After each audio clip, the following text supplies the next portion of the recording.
Welcome back to the Deep Dive. Great to be here. So today is April 20th, 2025, which is Easter Sunday, and that's exactly what we're diving into. Yep, Easter. A huge holiday for Christians worldwide. Right. And our listeners, they want to get the essentials, get up to speed quickly but thoroughly. So that's the mission today. Unpack Easter, its core meaning, where it came from, maybe some surprising bits too. We've pulled together quite a bit of info, different viewpoints. Exactly. Go beyond just, the bunnies and eggs that we'll touch on those too. Definitely get to the heart of what it signifies for billions. And the traditions tied to it. Okay, let's jump right in then. At its very, very core, what's Easter really about? For Christians, I mean. Fundamentally, it's about the resurrection of Jesus Christ. Okay. The belief that he came back to life 3 days after his crucifixion. That's the absolute center. And it's not just like an interesting story tacked on, it's foundational. Oh, absolutely crucial. We found some powerful quotes on this. Nadia Skajenko called it basically the triumph over death. Triumph over death. Wow.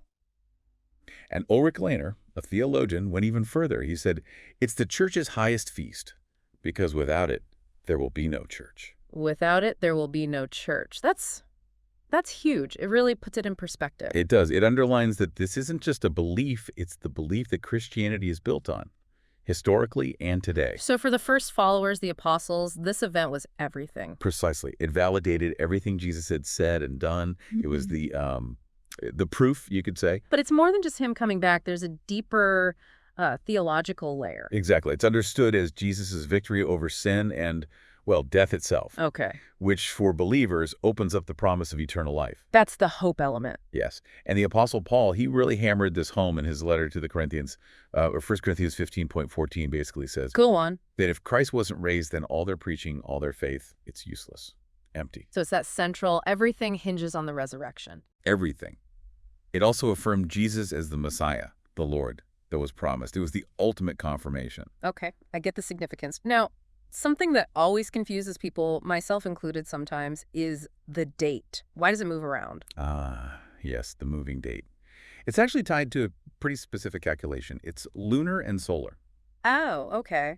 How does that work? Well, the rule is Easter Sunday is the first Sunday after the first full moon that occurs on or after the spring equinox. Right, the equinox. That's usually around March 20th, 21st. Exactly. So find the equinox, wait for the next full moon, and then Easter is the following Sunday. So that combination means it can land on quite a range of dates. It does. Anywhere between March 22nd and April 25th, actually. And this year, 2025, it's today, April 20th, right in that window. Spot on. Now, this is where it gets really interesting for me, thinking about, different perspectives, the connections to older traditions, maybe pagan ones. Yes, that's a fascinating angle.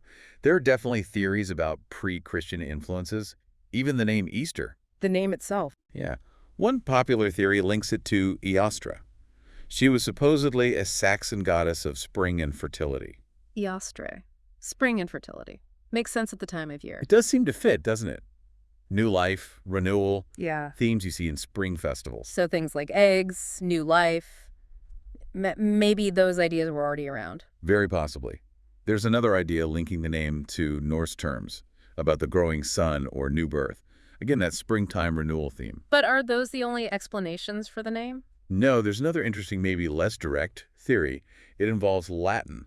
Okay. The early Latin term for Easter week was Hebdomada alba, meaning white week, for the white robes of the newly baptized. White week. Okay. And the Sunday after Easter was Dominica in Alvis. Now, some think an old High German translation might have gotten confused. How so? Instead of translating a word related to white, they might have used a similar-sounding word, Osterrun, which meant something like dawns in the plural. Dawns, like sunrise. Possibly. And that could have evolved into the German Ostern and eventually our English Easter. Huh. So it might just be a linguistic mix-up rather than borrowing from a goddess. It's a plausible alternative. Shows how words can change. But either way, that theme of renewal, dawn, new beginnings, it's strong.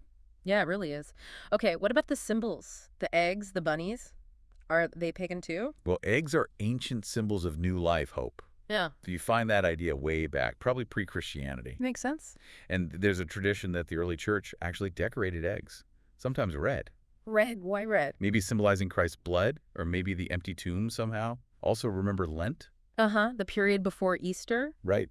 People often gave up foods like eggs during Lent. So when Easter arrived, bringing eggs back was part of the celebration. Decorating them just added to the joy. Ah, so I was like, eggs are back, let's make them special. Something like that. And the bunny. Yeah, the Easter bunny. Always seemed a bit random. That connection also likely comes from older, probably pagan traditions. Rabbits, bunnies, they're famously fertile. Right. Symbols of new life, lots of offspring. Exactly. And again, that Germanic goddess Eostra is sometimes linked with a hare or rabbit. So the idea might have come over with German immigrants? That's the common theory. German folklore brought it to America, maybe in the 1700s, and it's sort of merged into the Easter celebrations over time. Fascinating how these things blend. So how does this all look today? How do people celebrate Easter now? It's really varied. You've got the deeply religious observances, church services, prayer, and then you have the more secular cultural traditions. Yeah. Decorating eggs, kids doing Easter egg hunts, the Easter bunny bringing candy. And lots of families probably mix both, right? Oh, absolutely. Yeah. Many families combine the religious meaning with those fun cultural activities. Within the Christian practices specifically, are there common traditions? Yes, definitely. Sunrise services are quite common. Churches gather right at dawn Why? to commemorate the resurrection happening early that first Easter morning. It's symbolic. Makes sense. Any others? There are things like resurrection rolls. Have you heard of those? I haven't, no. It's a neat way to teach kids. You wrap a marshmallow, representing Jesus' body, in dough, representing the tomb, when you bake it. Let me guess, the marshmallow disappears. Exactly. It melts away, leaving the tomb empty. It's a visual lesson. That's clever. And Easter lilies. You see those a lot in churches and homes. Right, the white flowers, what do they symbolize? Purity, hope, new life, all connected back to Jesus' sacrifice and resurrection. Okay. One more thing I've noticed is the color purple. You see it during Lent, sometimes around Easter. What's that about? Purple has a really interesting kind of dual symbolism here. Okay. Historically, purple dye was super expensive, so it was associated with royalty, with kings. All right. Now think about the Passion story. The Roman soldiers mocked Jesus, dressing him in a purple robe like a fake king.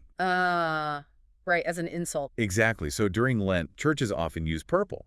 It represents that suffering, that mockery, a time of mourning. But it's also a royal color. Right. So it simultaneously points towards Christ as the true king, despite the mockery. It holds both the solemnity of Lent and the anticipation of his ultimate kingship confirmed by the resurrection. So it's mourning and proclamation. You could say that. You'll see it on altar coverings, clergy vestments. Got it. Okay, we've covered a lot. The meaning, the date, the history, the traditions.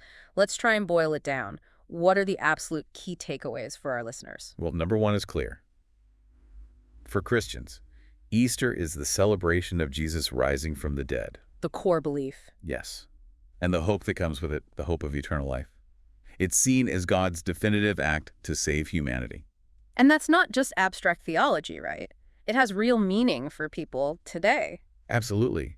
It gives believers a foundation for hope, a conviction that their faith isn't, pointless. Remember Paul's quote.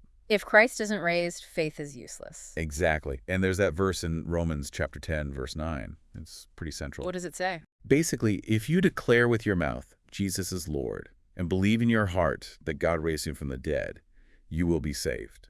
It connects belief in the resurrection directly to salvation. So it's a cornerstone belief for salvation. It is. And even practices like baptism often tie into this, symbolically dying and rising with Christ to a new life. A new beginning reflecting the resurrection. Precisely. It's all woven together. So a message of death being overcome, leading to hope and new life. Powerful stuff. It really is. Yeah. And it continues to shape the lives of billions. Okay, as we wrap up this deep dive on Easter, maybe a final thought to leave with everyone. Go for it. Just thinking about those ancient themes we talked about, renewal, hope, new life. They pop up in the potential pagan roots, and they're central to the Christian resurrection story. There's a resonance there. Right. Doesn't that sort of tap into something deeply human, our own desire for fresh starts, for overcoming things, for believing that, darkness doesn't get the last word? That's a great point. How those ancient, maybe universal themes of spring and rebirth connect with this very specific historical event claimed by Christianity. Yeah. Something to ponder, maybe. How this event, believed by so many, resonates with those broader human hopes. Definitely food for thought. And of course, if this has sparked your interest, there's so much more to explore about the history and theology of Easter. Absolutely. Thanks for digging into this with us today. My pleasure. It's a deep topic.